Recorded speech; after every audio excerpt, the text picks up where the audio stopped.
И ще приготвяме крем супа от червена леща. За целта съм си накиснала 500 грама червена леща. Тя е най-подходяща за приготвянето на крем супа, защото няма люспи.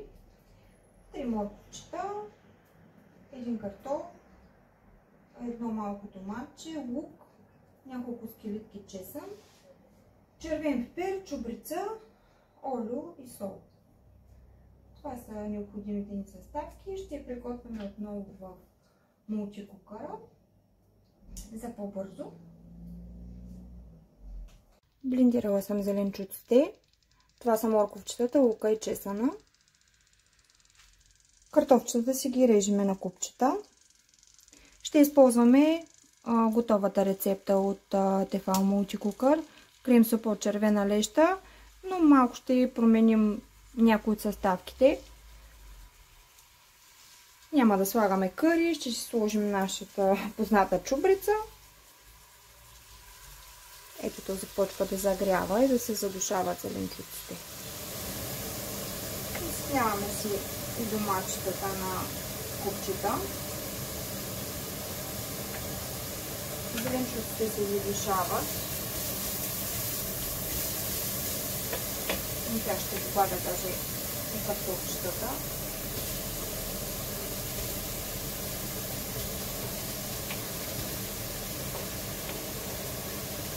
И доматчетата. Съм нарязала.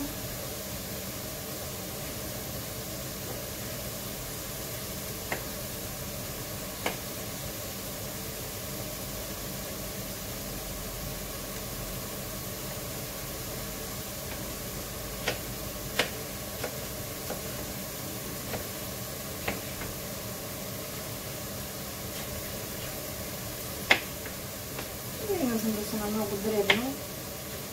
В крайна сметка накрая ще се пасира спасател, така или иначе. Но все пак, нали, да не се наеде пасира.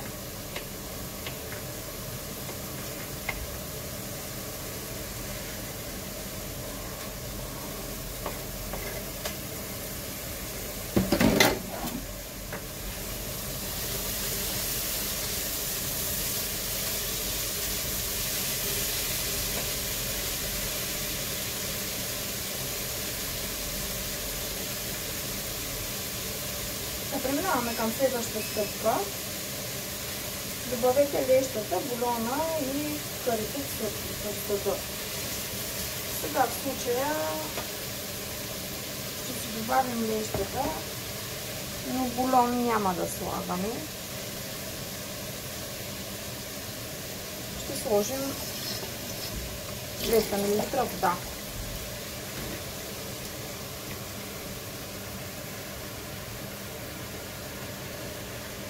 Не трябва да се прекалява с водата,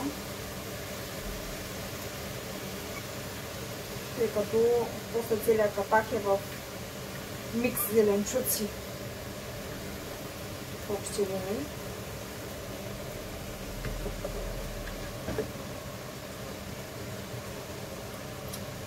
Ще си сложим нашата си поправка, чубричка.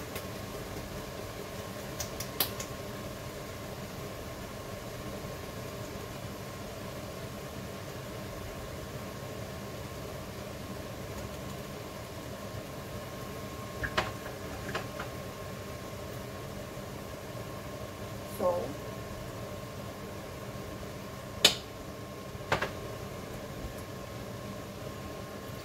И 200 мл вода. Това изписва на дисплея. Ето е нашата леща с зеленчуците и подправките и водата, която добавихме. Натискаме ОК. Така и ни изписва време за приготвяне 8 минути. И ще се готви под високо налягане. За целта затваряме капака. Трябва да бъде на ето това катинарче, заключеното. И натискаме старт. Малко ми е мокра ръката и не хвана от първия път. Така. И започва готвенето.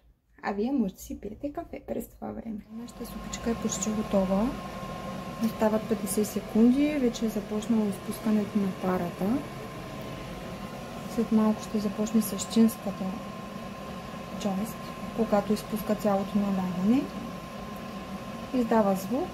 Сега ще чуете, което ви предупреждава. Умишлено съм го обърнала към аспиратора, тъй като малко се мокрят шкафовете от самата пара.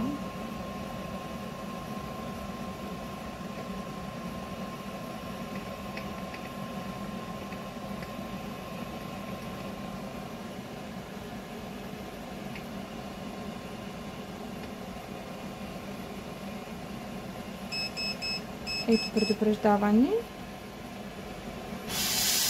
И започва изпускането на парата. На дисплея изписва като предупреждение, тъй като е доста гореща самата пара. На дисплея ни изписва, че можем вече да отворим капака и да добавим сметаната и олиото, които всъщност аз ще пропусна. Много внимателно отваряме капака. Никога не го отваряме отпред. Отваряме го отстрани, тъй като има остатъчна пара и това може да ни изгори. Ето това представляват вече сварените зеленчуци. Сега лично аз ще ги прехвърля в тенджерка и ще си ги пасирам. Тъй като е доста гъста субстанцията, съм си загряла гореща вода и ще си добавя малко от нея. И започвам да пасирам с пасатора.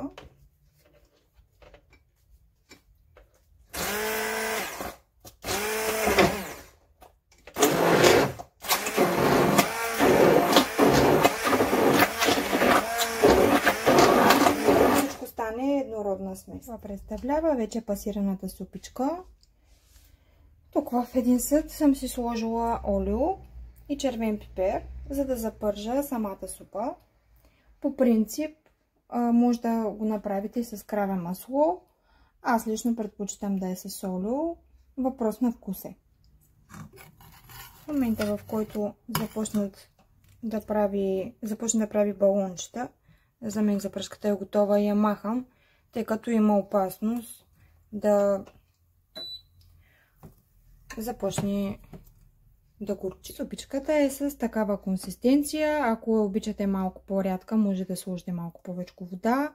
Лично при мен се получи около 3 литра супа, след като добавих и врялата вода, за да я поразредя малко, защото беше много гъста. Неизменна част към крем супите по принцип са кротончетата. Аз лично си ги приготвям сама.